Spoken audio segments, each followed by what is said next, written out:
नसूह एक ऐसा मर्द था जो औरतों जैसी शक्ल व सूरत रखता था, नर्म आवाज, नाजुक जिस्म और दाढ़ी के बगैर। वो इसी जाहिरी भेस का फायदा उठाकर जनाना हमाम में औरतों का मसाज करता था। ये उसके लिए जरिया माश भी था और उसके दिल में छुपी ख्वाहिश की तकमील भी। कई बार जमीर ने उसे मलामत की, मगर हर बार वो अपनी तौबा तोड़ देता था। एक दिन बादशाह की बेटी हमाम में आई और मसाज के बाद उसका कीमती हीरा कहीं खो गया। शहजादी के हुक्म पर सबकी तलाशी ली जाने लगी। नसूह बदनामी और शर्मिंदगी के डर से एक कोने में छुप गया। जब उसने देखा कि कनीजें उसे ढूंढ रही हैं, तो उसने रोते हुए सच्चे दिल से खुदा से तौबा की और दुआ मांगी, ऐ अल्लाह, मैं वादा करता हूँ कि आज के बाद कभी ये गुनाह नहीं करूंगा, मेरी लाज रख ले। उसकी दुआ अभी खत्म भी नहीं हुई थी कि बाहर से आवाज आई, नसूह को छोड़ दो, हीरा मिल गया है। नसूह की आंखों में आंसू थे और दिल में इत्मीनान। उसने शहजादी से रुखसत ली और घर आ गया। नसूह जान गया था कि अब इस शहर में रहना मुमकिन नहीं, जहाँ की औरतें अब भी उसे चाहती थीं। उसने अपनी तमाम नाजायज कमाई गरीबों में बांट दी और शहर छोड़कर एक वीरान पहाड़ी पर चला गया। वहां वो अल्लाह की इबादत में मशगुल हो गया।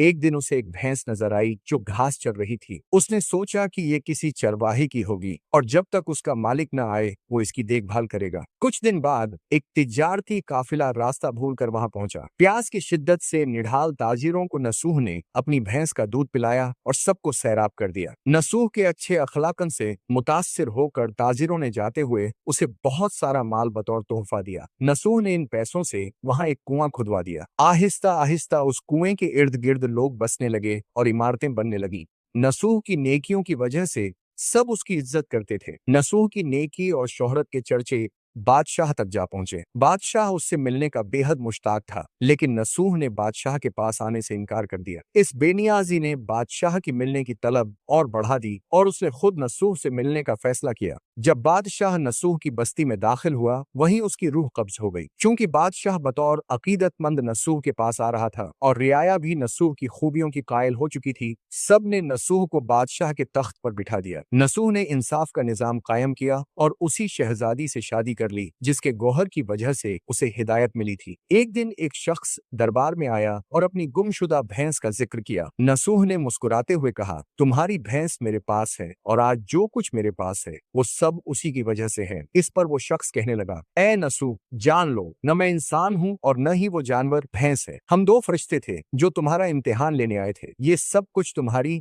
सच्ची तौबा का नतीजा है। ये कहकर वो दोनों फरिश्ते नजरों से गायब हो गए। इसी वजह से सच्चे दिल से की गई तौबा को तौबा नसूह कहते हैं।